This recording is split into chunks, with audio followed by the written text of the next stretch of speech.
Jonatan Clase, Mariners number 10 prospect, made his debut here on Monday. Kind of a shocking decision. We're on the live stream yesterday. We hear he's getting the call. Our instant reaction was, really? Out of all the guys in AAA, we would have thought it would have been Cade Marlowe, or they would have just brought back Sam Haggerty. I don't think Haggerty's healthy yet. That's why he's not up in this spot. But regardless, Clase is up. He's made his major league debut here on Monday. Got his first big league hit. He's an elite speed guy. He's got power, and he'll walk. Those are the good traits he's going to bring to the Mariners when he plays here over the coming weeks. I would say Samad Taylor's a third option. Oh, right. Sorry. Yeah, you're right. Yeah. Forgot so like one of those three options, we would have figured it was going to be Samad Taylor get called back up, Cade Marlowe gets called up, or possibly Sam Haggerty. But again, as Justin Hollander said on Friday in his injury update session with the media, he was saying that Haggerty's still working his way back to getting at bats. So lo and behold, it's Jonatan Clase that gets the call up. Yeah, we were definitely surprised. You're right that he does profile in a lot of ways well. Drawing walks is certainly a plus. We know the guy's fast. We're going to get into that plenty. And we know that he does have the potential and ability to really impact this ball club.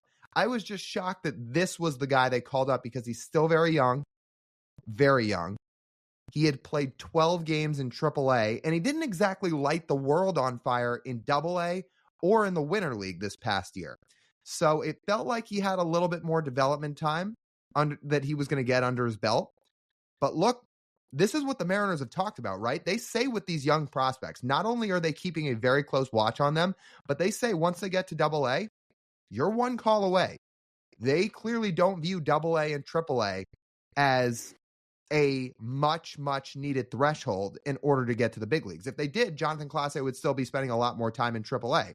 But between getting almost a full season of AA under his belt last year, a few games in AAA, time in big league spring training, the Mariners clearly said to themselves, look, he's either going to sink or swim. Let's give the guy a chance. He's accumulated the at-bats that we wanted to see him accumulate. He's ready. So the worst case scenario is he performs like a 21-year-old would at the big league level. He struggles to hit. And then when Sam Haggerty gets healthy, you and I both guessed yesterday on the live stream, okay, when Sam's healthy, if Clase's struggling, Sam takes a spot. And that's a pretty easy one to justify.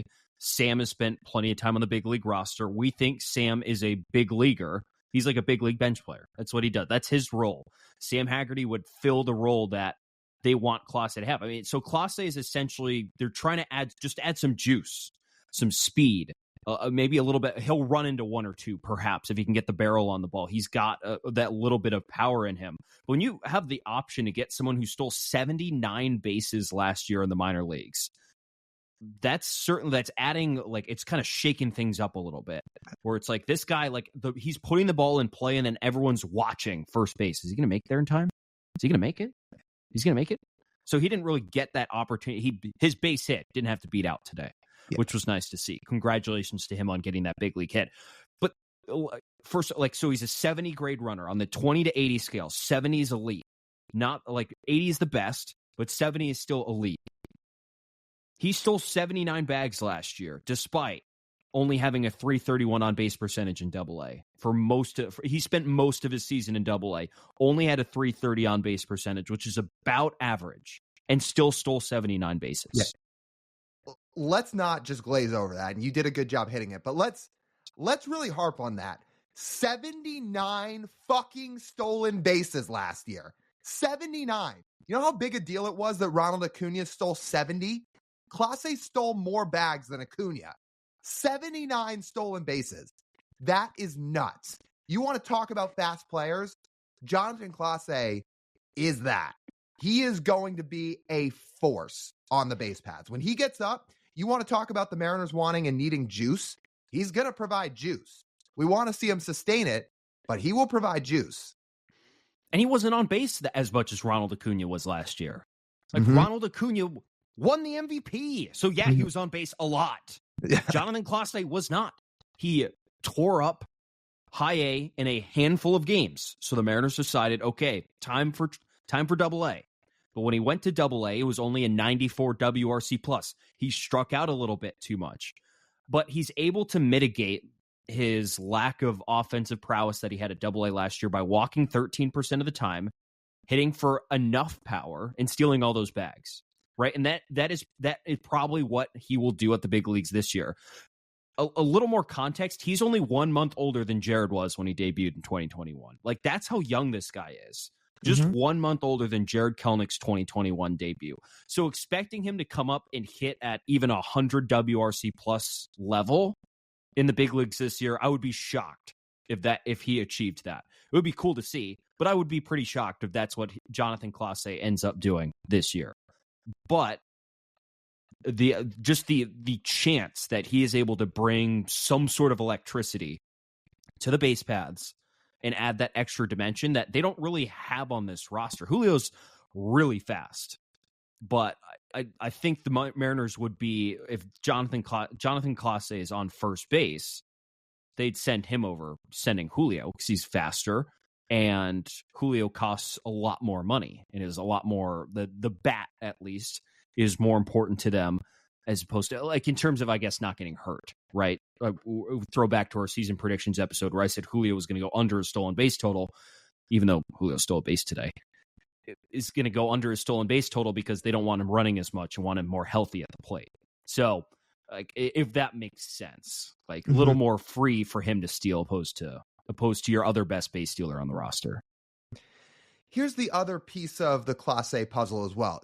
Because even if it's not Sam Haggerty that replaces him, either if they want to give Sam continued at-bats in AAA, or they decide he's going to stay in Tacoma when his rehab stint ends, Dom Canzone, it sounds like, dodged a pretty major bullet. So there's something we haven't talked about yet on an actual podcast episode. We talked about it on the live stream Sunday. Dom Canzone crashed into the wall making a catch in Sunday's game. He's going on the IL. AC joint sprain is what they said in his shoulder. However, they said here on Monday, no structural damage, doesn't need surgery. They said he'll be out at least a couple weeks. Now, that could mean the minimum IL stint. I certainly wouldn't promise anybody that. Could be 15 days. I would guess it'll be more like 3 to 4 weeks. The point there is, it doesn't sound overly serious. Like, they talked about the shoulder feels sore. They talked about, obviously, it was bothering him when he came out of the game yesterday. But it doesn't sound like he really suffered a major injury. So with that being the case, if Dom gets back in 3 weeks, that may be the whole equation right there. By that time, they'll either see in 3 weeks' time whether Clase can handle the big leagues and he's going to stay, and they'll make a roster move somewhere else to get somebody else off the roster if they intend to keep him there. Or if in 3 weeks he shows, look, he's 21 years old, he can do a lot of things well, but we know he still strikes out at a high rate. He may need to develop a little bit more power, and he may just need more at-bats in the minor leagues. Then he goes back to Tacoma. But this 3-week timetable may be enough to gauge what they're looking at here for Jonatan Clase. Here's another interesting thing. You know who MLB Pipeline comped him to? Who? Taylor Trammell. That's interesting. Clase. Yeah. Different builds. Taylor obviously is like a huge human being. Jonatan Clase is not. He's listed generously at 5'9", 150 pounds. I think he might weigh a little bit more now, but he's not a big dude. But the hitting profile is the same, it seems like, and the defensive profile as well. Clase is going to be a left fielder primarily, or center fielder. Well, he's not going to take Julio's reps, so if he goes eventually ends up somewhere else in his big league career, he could play center. He has the speed for center, but he has the arm for left field. Yeah, I think there's nothing else I was gonna. Or if Julio needs a day off, like we saw on Sunday, instead of having Luke Raley play center field, who can do it, but is better suited for the corners, Clase can slide to center. And he's better as a left-handed hitter, so it makes it an easier replacement for Dom's spot. Right. Yeah, exactly. Yeah. So, yeah, this guy's going to provide juice. I don't want to comp him to Terrence Gore because I think Clase's both floor and ceiling as a player is higher than that. Like, I don't want to set that example. However, the Royals never let that dude hit. Like, ever. I swear I don't think he. I think you could count his major league plate appearances on one hand. That being said, Remember how every postseason for multiple years in a row, when Terrence Gore would get in the game, people would be like, oh boy, here comes Terrence Gore. This guy is a threat. They'd talk about him like he's going to steal second. He's going to steal third. He might steal home. That's what Jonatan Clase can do on the base pads. He's that fast. He is like, his speed is that good. Where look at the speed guys on this Mariners roster. Tulio, Dylan Moore. Now there's Jonatan Clase, and he's the fastest of all three. So for a team that does lack a little bit of speed, that's certainly going to help.